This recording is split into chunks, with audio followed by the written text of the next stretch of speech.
سبيل الدموع سبيل مريح تنهدى يا صاحي كي تستريح. Saya ingin bertanya perihal teori sejarah yang mana zaman dulu kala ada manusia purba. Namun saya yakin bahwa manusia pertama itu Nabi Adam. Lalu apakah manusia purba itu benar-benar ada, Pak Ustadz? Adakah ayat Quran atau hadis yang menjelaskan manusia purba? Nabi Adam panjangnya situna zira'an, 60 hasta.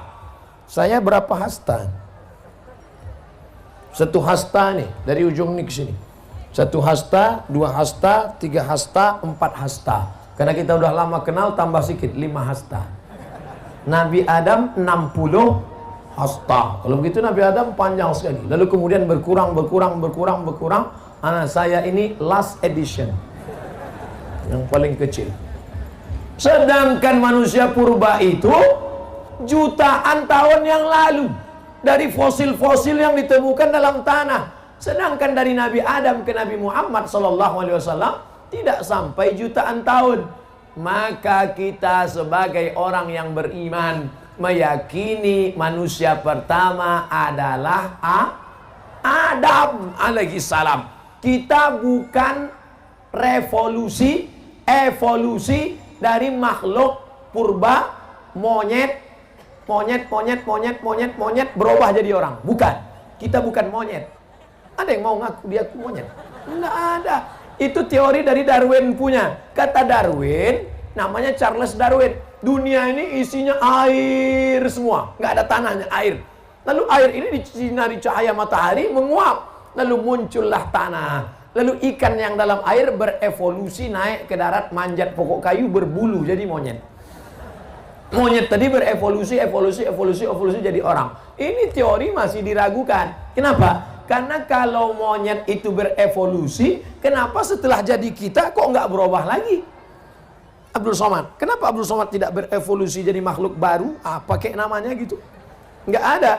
Ini menunjukkan bahwa manusia bukan evolusi dari monyet, tapi manusia memang makhluk yang berdiri sendiri, diciptakan Allah di surga, lalu dikirim ke dunia. Yang jelas makhluk Allah dua. Wa ma khalaqatul jinna wal insa, jin dan manusia. Maka kita meyakini itu sesuai yang tersebut dalam Quran dan hadis Nabi Muhammad sallallahu alaihi wasallam. Semoga Ustaz selalu dalam lindungan Allah, amin. Bagaimana cara agar usaha kita diberi kelancaran tanpa kita harus cari? Oh, nggak bisa. Oh, masih ada sambungannya.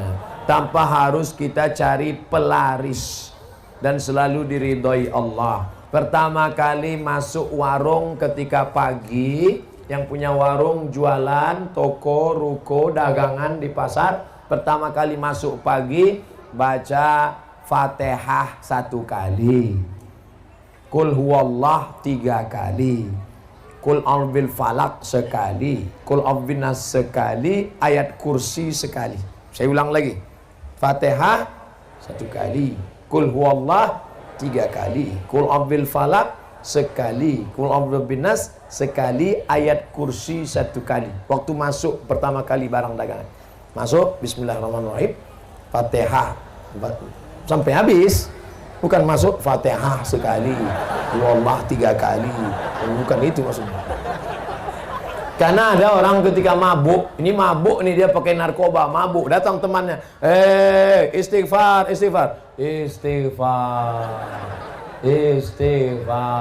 Bukan itu. Kalau disuruh istighfar berarti Astaghfirullah Rabbal baraya, Astaghfirullah minal khataya. Nah, itu baca yang 5 tadi. Itu Ustadz dapatnya dari mana? Kebetulan saya diminta oleh alumni dari para habaib waktu Habib Umar bin Hafiz datang tahun lalu di Hotel Crown.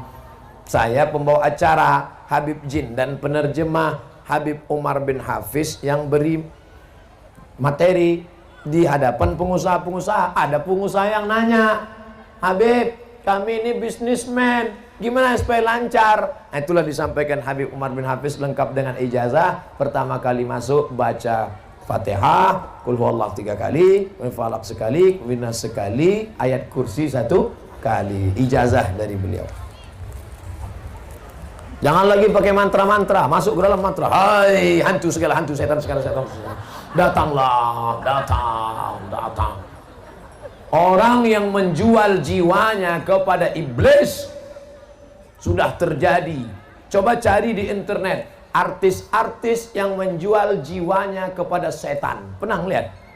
Banyak di antaranya yang menjual jiwanya kepada setan. David Copperfield menjual jiwanya. Ada MOU-nya, Memorandum of Understanding Between Me and Satan. Jangan minta kepada setan. Kita ini hamba Allah, bukan hamba setan. Jangan minta kepada dukun, jangan minta kepada, tapi mintalah doa kepada para habaib, kepada para tuan guru dan kepada para ulama. Mudah-mudahan kita mendapatkan keberkahan hidup dunia dan di akhirat.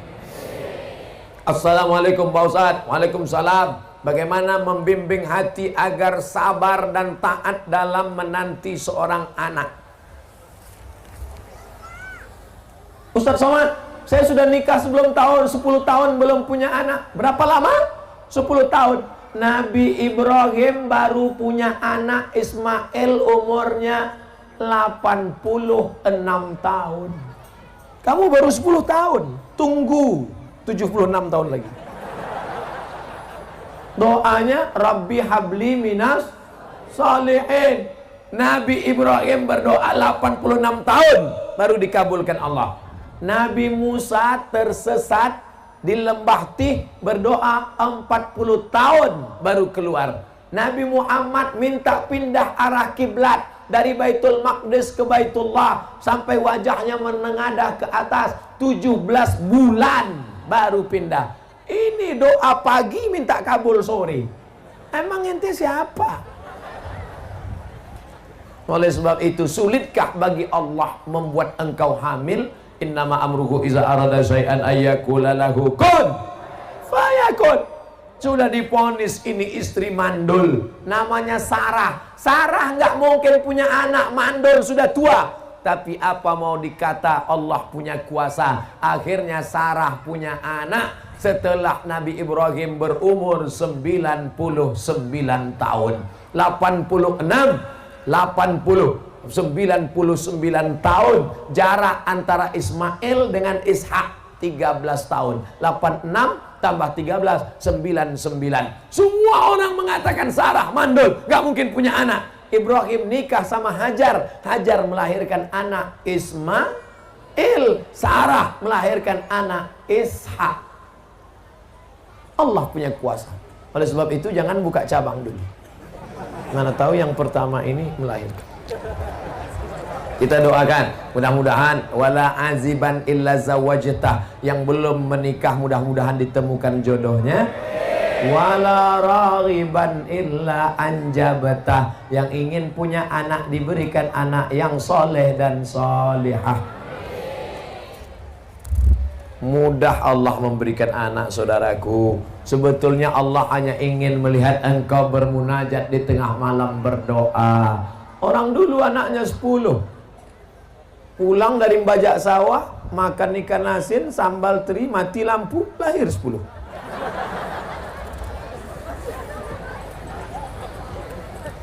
Ustaz, apakah ketika orang tua sudah meninggal dunia, masihkah bisa memberikan doa-doa untuk anaknya, Pak Ustaz? Orang tua sudah meninggal dunia, apakah dia masih bisa berdoa kepada Allah untuk orang yang masih hidup? Iza matal insan, kalau manusia mati, inqoto'a, putus amalnya. Maka menurut ulama yang putus amalnya itu adalah amal taklifi. Itu maknanya. Yang putus itu amal taklifi. Orang meninggal tidak wajib sholat, orang meninggal tidak wajib puasa, orang meninggal tidak wajib umroh kalau mampu, orang meninggal tidak wajib bayar zakat. Tapi bahwa setelah meninggal dia beramal, maka dia tetap beramal. Mana contohnya? Nabi ketika Isra Mi'raj, Nabi melihat ada Nabi yang sholat di kuburnya. Nabi melihat ada Nabi yang berzikir di kuburnya. itu menunjukkan bahwa orang meninggal juga masih tetap beramal. Tapi katanya amalnya putus. Yang putus itu amal taklifi. Makanya wali-wali Allah masih bisa memberikan doa. Makanya ada orang yang bertawassul kepada Allah, berkat Syekh Abdul Qadir Al-Jilani, berkat Syekh Abdullah Syattari, berkat Syekh Abdul Hasan As-Sazili, berkat para ulama wali-wali Allah. Artinya apa? Mereka masih bisa beramal. Yang dimaksud amal putus adalah amal taklifi, sholat, puasa, zakat, haji, umroh, amal yang wajib. Makanya kalau ada tetangga, kawan, sahabat yang nggak mau sholat, nggak mau puasa, suruh dia mati.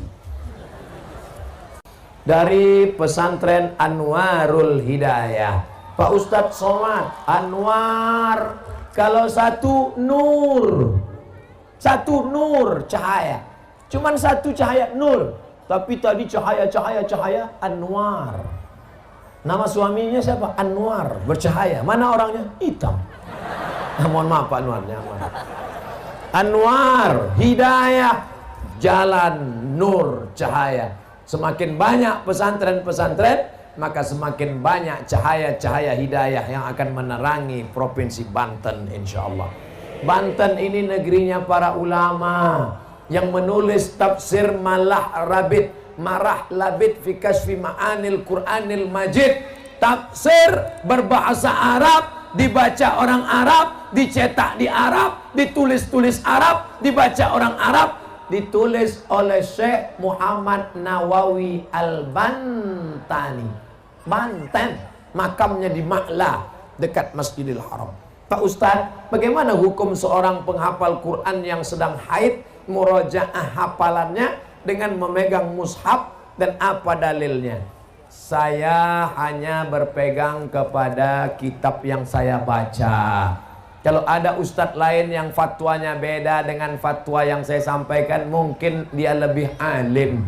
Yang saya tahu, perempuan yang haid tidak boleh megang Quran, tidak boleh bawa Quran, tidak boleh baca Quran, tidak boleh masuk masjid, tidak boleh tawaf, tidak boleh puasa, tidak boleh sholat. 7 larangan. Tidak boleh bawa Quran, tidak boleh megang Quran, tidak boleh baca Quran, tidak boleh tawaf, tidak boleh i'tikaf, tidak boleh sholat, tidak boleh puasa. Itu Ustaz baca di mana? Al-Fiqhul Islami wa Adillatuh Syekh Wahbah Zuhaili. Jadi kalau mau ngulang bacaan, sepakat 4 mazhab, paling tua Hanafi, nomor 2 Maliki, nomor 3 Syafi'i, nomor 4 Hambali. Perempuan yang tidak suci, dalam keadaan hadas besar, dalam keadaan haid, tidak boleh baca Quran. Ada pengecualian? Ada 2. Yang pertama, menurut mazhab Maliki, perempuan yang hafal Quran boleh ngulangi hafalan murojaah, karena yang hafal Quran mesti ngulang 1 hari 2 juz. Selama haid 7 hari nggak ngulang, hilang 14 juz. Maka cara ngulangnya an zahri qalbin, dalam hati. Makanya kalau ada nanti kelihatan ada anak gadis diam aja, itu sedang ngulang hafalan. Kalau dia hafal Quran, tapi kalau enggak diam, itu kesambet. Menurut mazhab Maliki, perempuan yang hafal Quran boleh murojaah, mengulangi hafalan an zahri qalbin, dalam hati diam.